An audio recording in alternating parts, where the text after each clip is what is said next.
Very warm welcome to my YouTube channel at the rate Master in English. So in today's lecture we are going to discuss two very important topics of research methodology.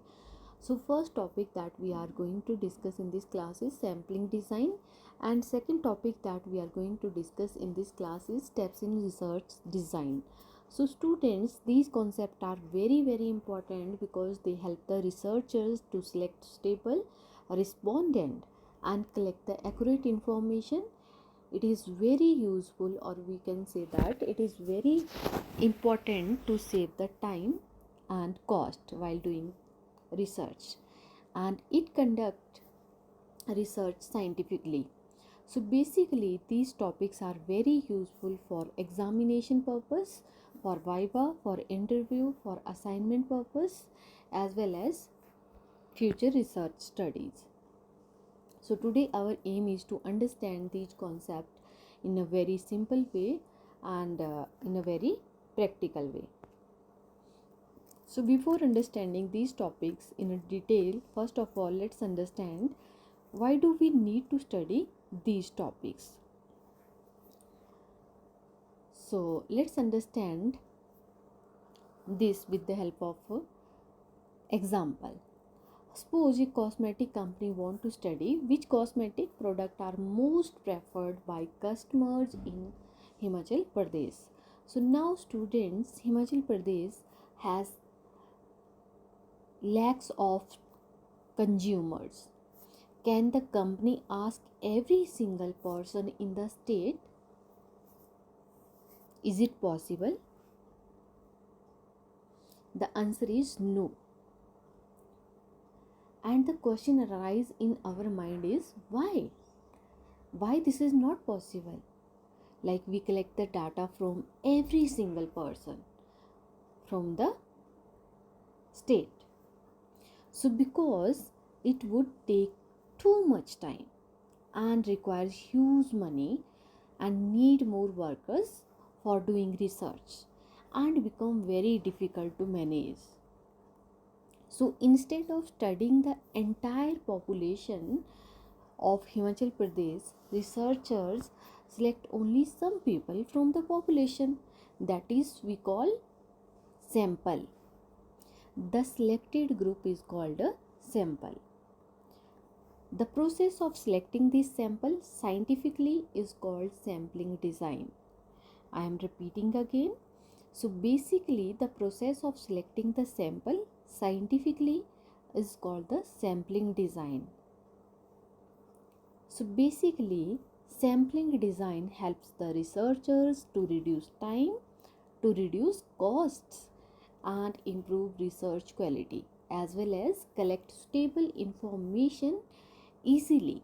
So without proper sampling design, researchers may select wrong respondent, and there may be the chances while you do research as a researcher you select the wrong sample for your research.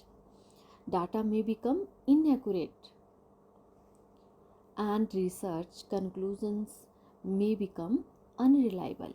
If your data is not accurate, so there may be the chances that we get the wrong conclusions, wrong finding. So therefore sampling design is extremely important in research. So now let us understand the meaning of sampling design. So now let us understand the meaning of sampling design. So basically sampling design means the method or plan used for selecting a sample from the population for research study. So student, in research there are two important terms. First one is population and second one is sample. So now let us understand these two terms in a very easy way. So basically population means the complete group that researchers want to study, that is called population. For example, all cosmetic consumers in Himachal Pradesh. So here basically researcher want to study the whole cosmetic consumers in Himachal Pradesh. So that is called population. Next we have sample.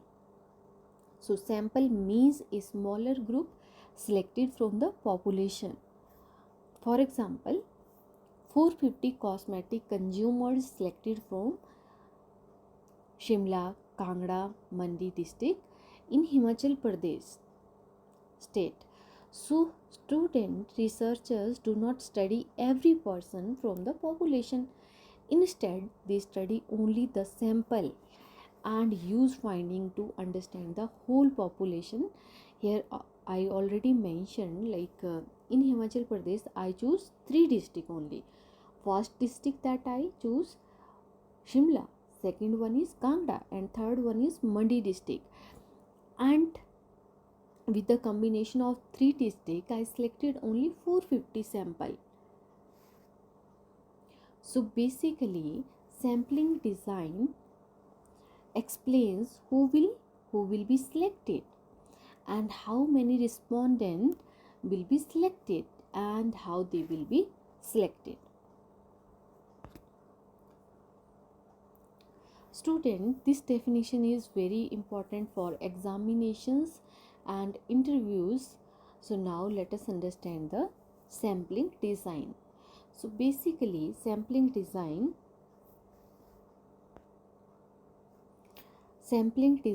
is the method or procedures used for selecting a sample from a population for research purposes. Now let us understand this definition carefully. So first we have method or procedure. So this means the researchers follow the proper planning and technique while doing the research. So now let us understand the meaning of population.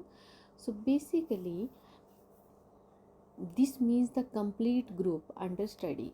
So students, sampling design is the complete plan for selecting respondents scientifically and systematically. And if we talk about the sample, this means selected respondent who participate in the research. Now let us understand the sampling design with a simple real life example. Suppose a college principal want to know whether students are satisfied with online classes or not. So now students, the college may have 5,000 students and they belong from the different departments and they belong to the different age group, and they also enrolled in the different courses, maybe in the MBA, maybe MCom, maybe another course.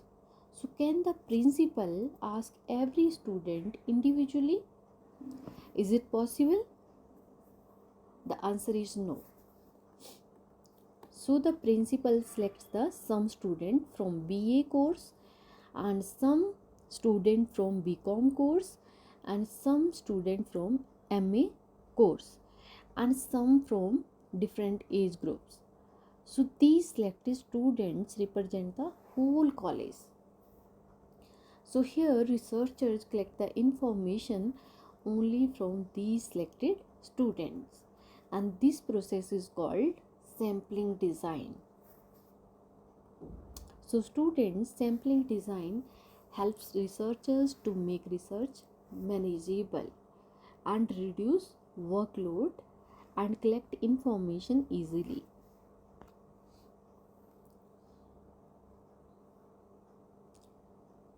Next we have importance of sampling design. So students, now let us understand the importance of sampling design.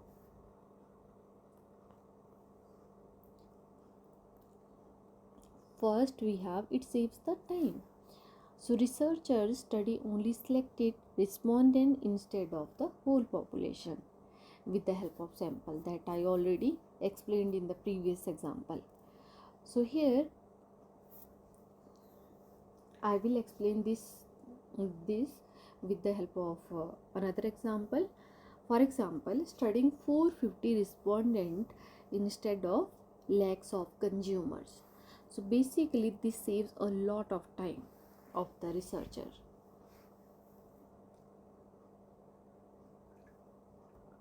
Second, we have it reduces the cost. Research becomes less expensive because we are not taking the whole population. We take a sample for our study, for our research. So it is very helpful to reduce the cost. For example, researchers do not need to travel to every area, so money is saved. Third, we have it improves the accuracy. So proper sampling helps the researchers to select stable respondents. This improves the research quality. Fourth, we have it makes research easy. So research becomes manageable, systematic, and organized. Next, we have next importance we have it make the research very easy. Research becomes manageable, systematic, and organized. It helps in better decision making. So researchers get reliable finding for analysis and conclusions, and businesses can take better decisions based on research finding. So students, sampling design makes research scientific, economical, and practical. Now come to the second topic, that is the introduction to steps in sampling design. So students, now let us move to our second topic, that is I already mentioned that we are going to study in this class is steps in sampling design. So basically sampling design is not done randomly.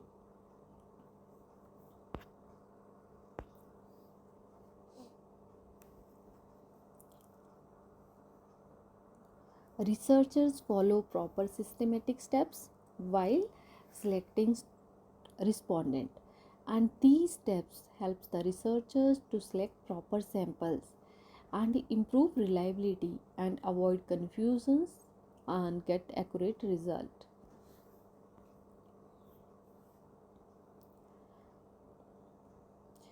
So now the first step in the sampling design is defining the population.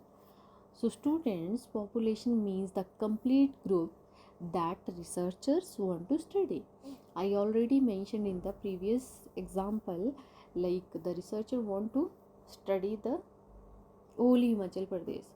So Himachal Pradesh represent here the population, but it's not feasible for the researchers to select the whole respondent that belong to the Himachal Pradesh. They can't get the exact data for every individual, it's not possible.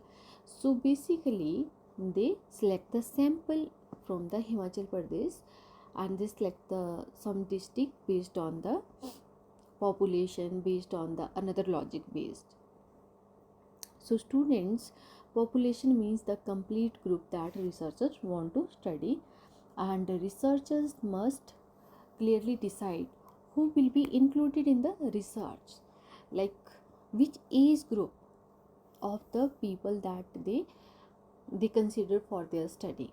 If the population is not defined properly, the researchers may select wrong respondent and research finding may become inaccurate.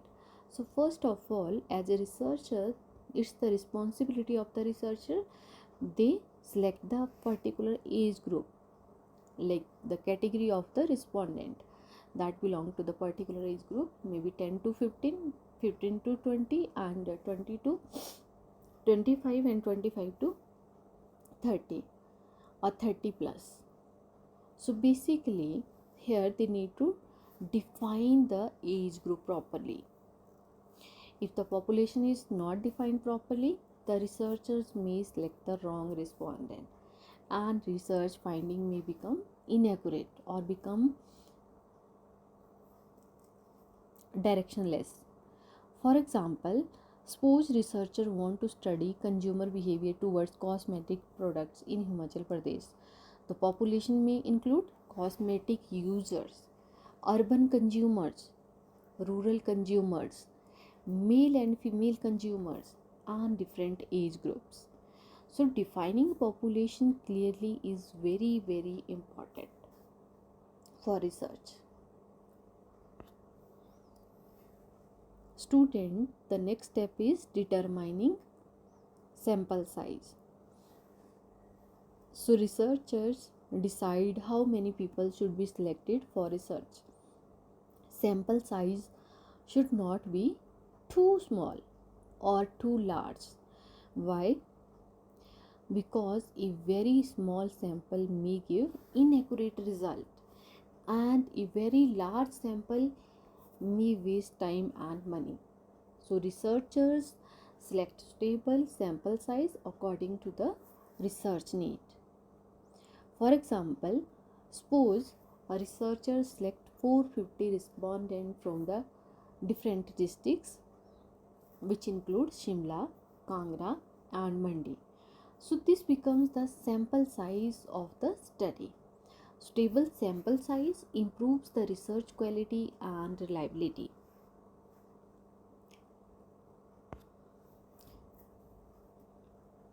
Students, after deciding the sample size, researchers select the sampling method. Sampling method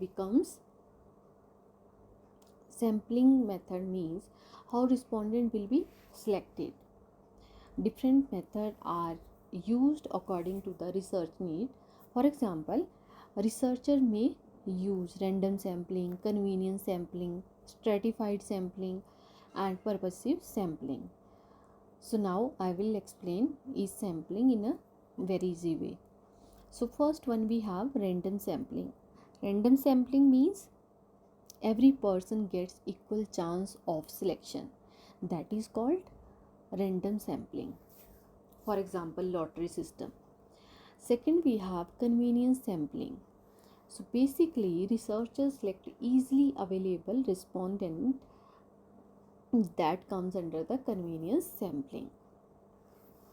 Next, we have stratified sampling.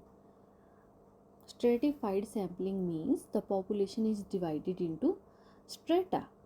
Population is divided into groups. Next, we have purposive sampling. So basically here the researchers select the specific respondent according to the research purpose.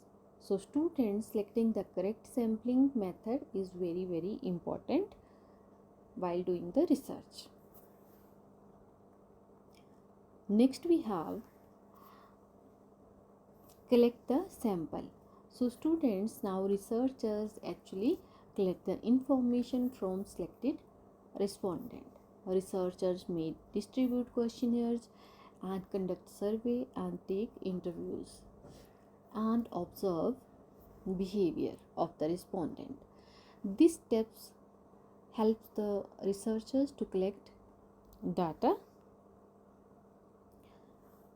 from the sample. For example, researchers distribute questionnaire among the cosmetic consumers in Shimla, Kangra and Mandi district. The collected information becomes a research data. Next step we have analyze and verify the sample. So students, after collecting information, researchers analyze and verify the sample carefully, and researchers check the whether data is complete and whether respondents are suitable for the research or not, and whether respondents response is the correct or not, or whether the sample properly represent the population. This step improves the accuracy, reliability and quality of research finding.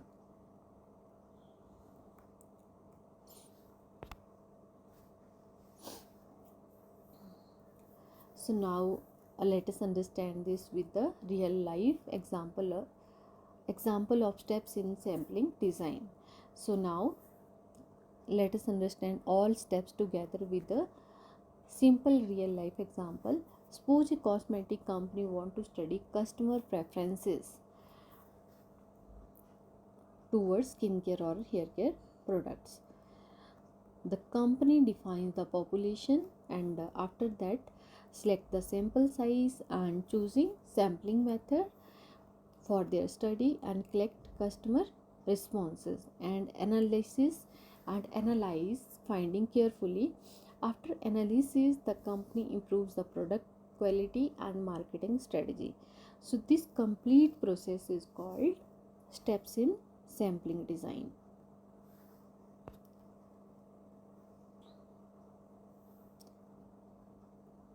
Now let us understand the advantages of good sampling design. So student, good sampling design provide many advantages. First advantage we have, it improves the research quality.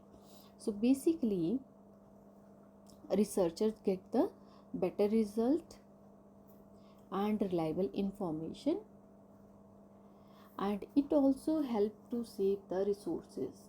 Research become economical and it improves the accuracy, which means the stable respondents are selected for the study. Next we have, it makes research practical. That means the research becomes easy and manageable. Next advantage we have, it helps in better conclusions.